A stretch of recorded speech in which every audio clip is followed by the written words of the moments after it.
You know, one of the great things about these town halls is we get to discover the hidden talents of our people. We previously showed how Susanna Ethier was one of our master card makers, actually incredible cards. We are now in, I think this is the 4th episode from Al Ungar on photography. Third episode. Sorry about that. Episode. Third episode from Al Ungar. He's turned out that he's little did we know, a professional photographer who's just done some incredible work. So he's going to help. He's been helping all of us do a little bit better at taking photos. So Al, over to you. Okay. Let me get the screen up. Okay. Y'all see my second screen? We see you. See me. Second screen. See the second screen now? No. Oh. It's starting. Yep, there we go. Okay. We see it now. Okay, there we go. Okay, one of the things that, this one's going to be on equipment, camera equipment, but I need to say something first. I'm a Canon guy. I've been shooting Canon, well, all the way back to the, film games and stuff. So I've kind of written this thing around Canon. Okay, to show you the kind of equipment, but it's the same for Nikon. I mean, you could, exchange a Canon camera for a Nikon camera. One's as good as the other. Back in the old days, Nikon used to be ahead of Canon. When it went to digital, Canon jumped ahead of Nikon. Now they're about equal. And also, there's a couple other manufacturers that are coming into the world of cameras. Especially Sony is coming in for mirrorless cameras. So there are other cameras and stuff like that. While I was thinking though, I just got some random thoughts that I've not covered someplace else, I don't think, before I go into the equipment. First of all, you got to read your camera manual. It's loaded with information that you need to know. How to set your camera on RAW, how to set it on multiple shoots, all kinds of things, besides setting, of course, the 3 key things of the exposure triangle: ISO, shutter speed, and aperture. So you need to read your manual, okay? I've done a lot of classes teaching, and people come to the class and they have no idea that they've never read their manual. It's not one of these things like you do when you put something together, you read the instructions only after you run into a problem. You got to read your manual before you start. Best time to photograph is just after sunrise for about 3 hours, and 3 hours before sunset. Both are known as the golden hours. That's when you're going to get your best light for your pictures. The worst time to shoot is between actually 10 and 2, because then the sun is straight up. You get very hard shadows. If you're shooting people, their faces are always in shadow. The best way to learn to shoot is to shoot, and then go shoot some more. Take a walk up your street in the early morning, midday, and before sunset, and shoot the same subjects and see the different camera settings that you require to get the subject and what the light does during that time. If you're on tour, okay, go, you're visiting someplace, let everyone get off the bus first, okay, and then you get off the bus.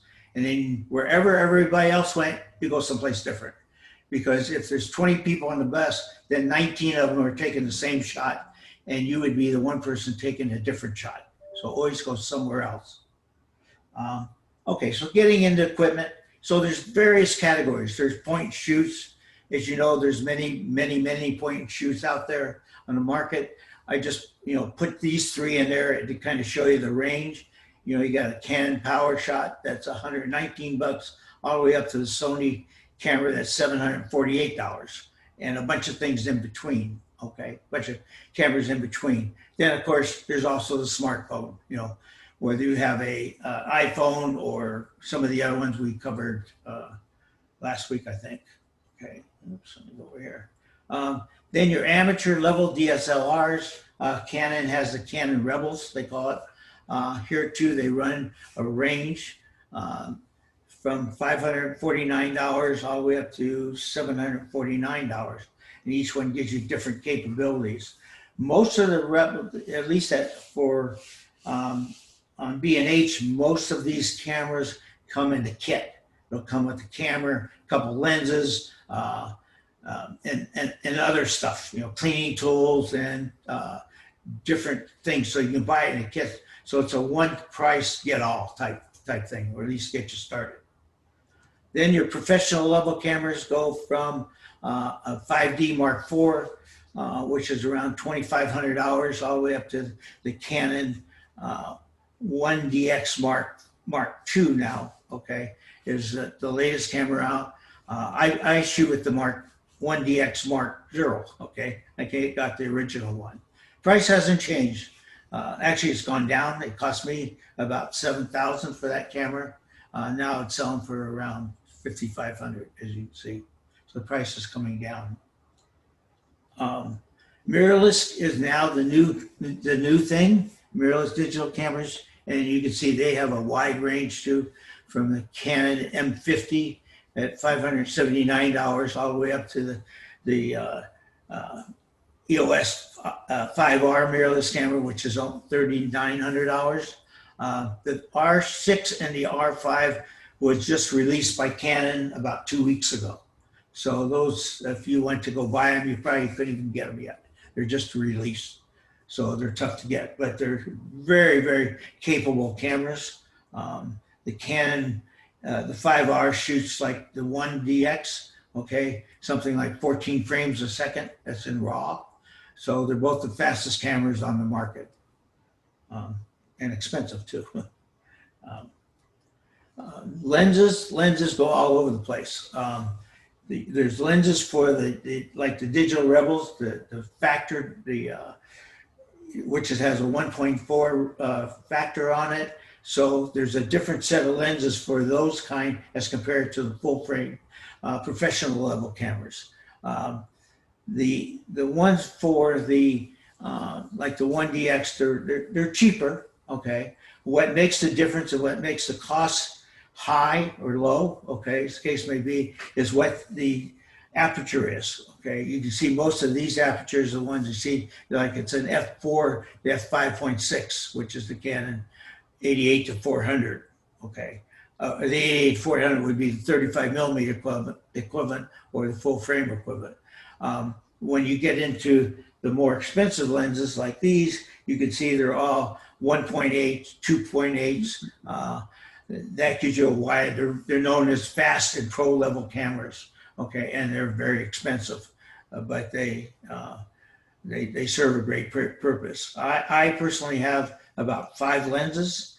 I have the Canon 70-200, okay, which I didn't put on here. Oh yeah, down here in the right-hand corner, I have that lens. I have also the 24-70.